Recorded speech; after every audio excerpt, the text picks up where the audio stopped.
मुंबई के निकट वज्रेश्वरी में भगवान नरसिंह की साधना होने जा रही है, जिसमें भगवान के 10 स्वरूपों का अनुष्ठान किया जाएगा। भगवान नरसिंह के 10 स्वरूपों की साधना मनुष्य के सभी मनोकामनाओं को पूर्ण करता है। इनकी कृपा से मनुष्य तेजी से तरक्की करता है, शत्रु पर विजय प्राप्त करता है। हर तरह की नकारात्मक ऊर्जा, जलन, विघ्न संतोषियों से आपकी रक्षा होती है। भगवान नरसिंह चारों दिशाओं से शत्रु व तंत्र बाधाओं से आपकी सुरक्षा करते हैं। इसमें आपके सभी प्रकार के भय दूर हो जाते हैं। इसकी वजह से सभी तरह की आर्थिक अड़चनें दूर होकर धन वृद्धि के स्रोत बढ़ने शुरू हो जाते हैं। नौकरी, व्यापार, दुकान धंधे में तरक्की के साथ विवाद क्लेश नष्ट होकर पारिवारिक शांति मिलनी शुरू हो जाती है।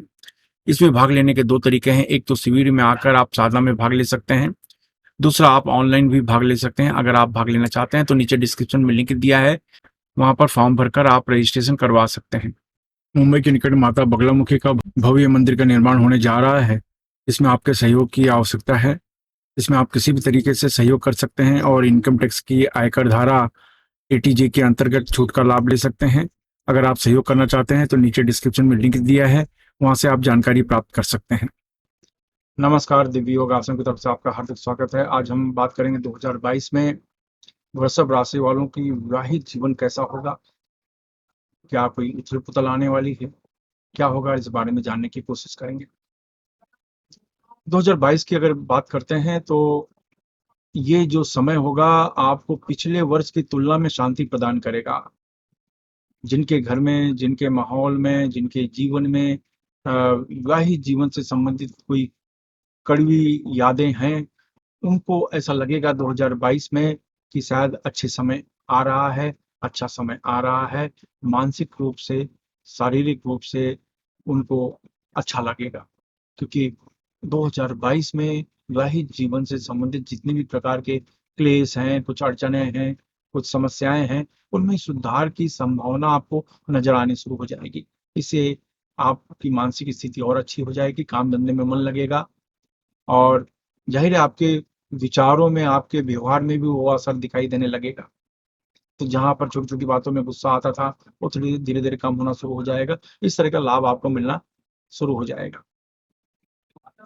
आपको ऐसा लगेगा जो दूरियां चल रही थी परिवार में और रिश्तेदारों में, वे आपस में मिलना शुरू हो गए हैं, ऐसा आपको महसूस होगा। क्योंकि जो गुरु की दृष्टि होती है, वो इस तरह की जो शंकाएं होती हैं, भ्रम होते हैं, शक होते हैं, वो ये दूर करने का काम भी करती है। तो गुरु की दृष्टि आपकी कुंडली में आ गई है, तो इससे एक फायदा होता है। ये जरूर है कि जो नए नए शादी ब्याह वाले जीवन में प्रवेश किया है, तो स्टार्टिंग के मार्च अप्रैल महीने तक थोड़ा सा लाइफ में अनबन की संभावना है किसी बात को लेकर। नॉर्मली उनका जीवन अच्छा रहेगा, लेकिन किसी विषय को लेकर थोड़ी सी अड़चन रहेगी। शायद ये हो सकता है कि कहते हैं ना, स्वाभिमान अपना अपना लेकर रखेंगे तो अड़चन आती है। कोई किसी से सॉरी मांगने की, कोई किसी को सॉरी बोलने को तैयार नहीं है। आप सोच रहे हो कि सामने वाला सॉरी बोले, सामने वाला सोच रहा है कि आप सॉरी बोलो, तो ये चक्कर में थोड़ी सी बातें बढ़ जाती हैं। बस ध्यान रखें कि आपके अपने परिवार में, मियाँ बीवी में कोई अड़चनें आती हैं तो उसमें तीसरे को शामिल होने न दें। ये एक काम जरूर करें, बाकी सब अच्छा है। और बहुत सी ऐसी चीजें हैं कि जितने भी प्रकार के भ्रम हैं 2022 में दूर हो जाएंगे। तो आप लोगों के जो बीच की जो दूरियां हैं, ये मिटनी शुरू हो जाएगी और अच्छा रहेगा।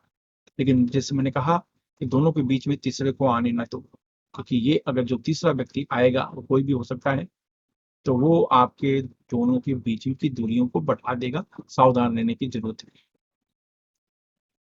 आप लोगों की खास बात है, शुक्र वाले जो वृषभ राशि वाले होते हैं बहुत इमोशनल होकर जुड़ते हैं, और इमोशनल होकर जुड़ते हैं तो थोड़ा सा भी कठोरता बर्दाश्त नहीं हो पाती। तो इसलिए दोनों एक दूसरे की जरूरत को समझें और एक दूसरे को लेट गो करके अंडरस्टैंडिंग के साथ अपना जीवन जिए, तो कोई समस्या की बात नहीं है, सब कुछ अच्छा है।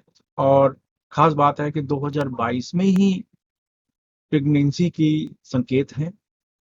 आप गर्भधारण की संभावना है 2022 में ही, जो कि अपने आप में अच्छा है। अगर संतान 2022 में होता है तो पुत्र संतान होगा, और 2023 में अगर संतान होती है तो कन्या संतान होगी। और बाकी देखा जाए तो आप लोग का परिवार एक अच्छा हो जाएगा। संतान से आपको सुख की संभावना बढ़ जाती है, आप दोनों का जो प्रेम है वो और बढ़ जाएगा। तो ये एक देखा हर तरीके से अगर ओवरऑल देखा जाए तो कुछ स्टार्टिंग में बीच में कुछ मियाँ बीवी में अनबन की बातों को अगर हटा दिया जाए तो बाकी अच्छा है। और जैसे मैंने कहा ना कि जो डिस्प्यूट होते हैं तो मियाँ बीवी मिलकर उसका समाधान करें, इसको उसमें शामिल ना करें, बाकी सब ठीक है। हाँ, पति पत्नी अपने किसी भी बातों को एक दूसरे से छिपाए नहीं, क्योंकि वो बातें अगर किसी तीसरे पक्ष के द्वारा आपको पता चलती हैं तो दुख होता है। तो आप कोई बात छिपाए नहीं और आप देखेंगे सब कुछ अच्छा हो जाएगा, कोई समस्या की बात नहीं, बल्कि आप दोनों का जो लव रहेगा, प्रेम रहेगा, रोमांस रहेगा, वो बहुत अच्छा रहेगा और कोई अड़चने नहीं। हाँ, कुछ लोगों में मियाँ बीवी में अड़चन आ जाती है, कुछ शक की वजह से, शंका की वजह से आ जाती है। ऐसे लोगों को खास तरीके के मंत्र का जाप करना चाहिए और वो मंत्र है ओम शुम अर्धनारेश्वराय नमः। ओम शुम अर्धनारेश्वराय नमः। ओम शुम अर्धनारेश्वराय नमः। ओम शुम अर्धनारेश्वराय नमः। मंत्र मंत्र को फिर से बोल रहा हूँ। ओम शुम अर्धनारेश्वराय नमः। ओम शुम अर्धनारेश्वराय नमः। आप लोग का जीवन अच्छा हो, सुखी हो। धन्यवाद।